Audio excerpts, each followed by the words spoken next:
Hello, किरण family में आपका स्वागत है। श्रीमद् भागवत महापुराण पढ़ने जा रहे हैं। ओम भूर्भुवः स्वः तत्सवितुर्वरेण्यं भर्गो देवस्य धीमहि धियो यो न प्रचोदयात्।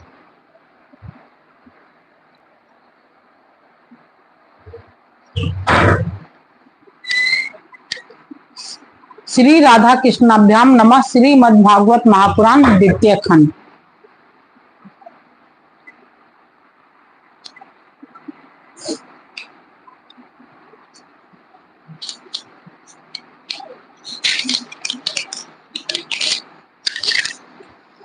अब कृष्ण भगवान के बारे में पढ़ रहे हैं।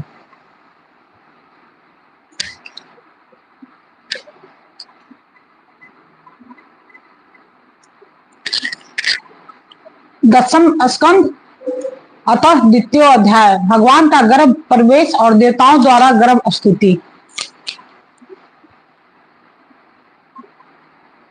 इसके पहले बलराम जी मन में सोचे थे कि शेष भगवान ने विचार किया कि ये द्वितीय अध्याय का नहीं है, कि रामावतार में तो मैं छोटा भाई बना, इसी से मुझे बड़े भाई की आज्ञा माननी पड़ी, वन में जाने से नहीं रोक सका। कृष्णा अवतार में बड़ा भाई बनकर भगवान की अच्छी सेवा कर सकूंगा, इसलिए वे कृष्ण से पहले गर्भ में आ गए। तो द्वितीय अध्याय पढ़ रहे हैं। अब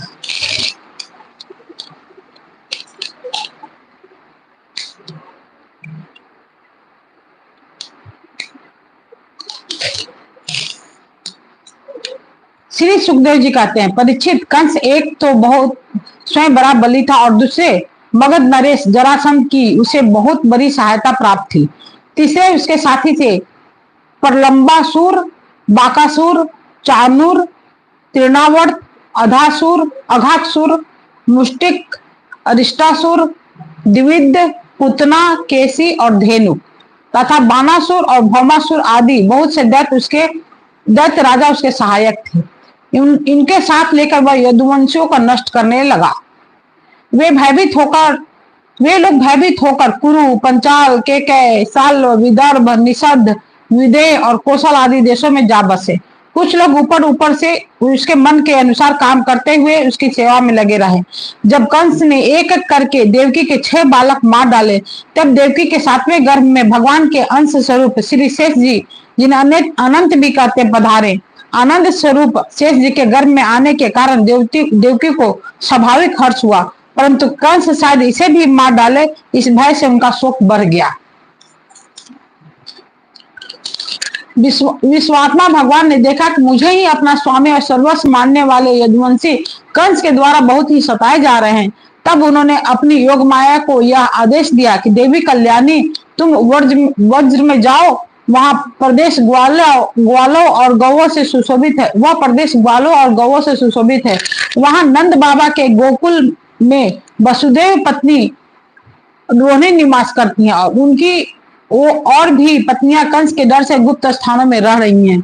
इस समय मेरा वह अंश, जिसे शेष कहते हैं, देवकी के उदर में गर्भ रूप में स्थित है। उसे वहां से निकालकर तुम रोहिणी के पेट में रख दो। कल्याणी, अब मैं अपने समस्त ज्ञान, बल आदि अंशों के साथ देवकी का पुत्र बनूंगा और तुम नंद बाबा की पत्नी यशोदा के गर्भ से जन्म लेना। तुम लोगों को मुंह मांगे वरदान देने में समर्थ होगी। मनुष्य तुम्हें अपनी समस्त अभिलाषाओं को पूर्ण करने वाले जानकर धूप, दीप, नदेव एवं अन्य प्रकार की सामग्रियों से तुम्हारी पूजा करेंगे। पृथ्वी में लोग तुम्हारे लिए बहुत से स्थान बनाएंगे और दुर्गा, भद्रकाली, विजया, वैष्णवी, कुमुदा, चांडी, कृष्णा, माधवी, कन्या, माया, नारायणी, ईशानी, शारदा और अंबिका आदि बहुत से नामों से पुकारेंगे। देवकी के गर्भ में से खींचे जाने के कारण शेष जी को लोग संसार में संकर्षण कहेंगे। लोक रंजन करने के कारण राम कहेंगे और बलवानों में श्रेष्ठ होने के कारण बलभद्र भी कहेंगे।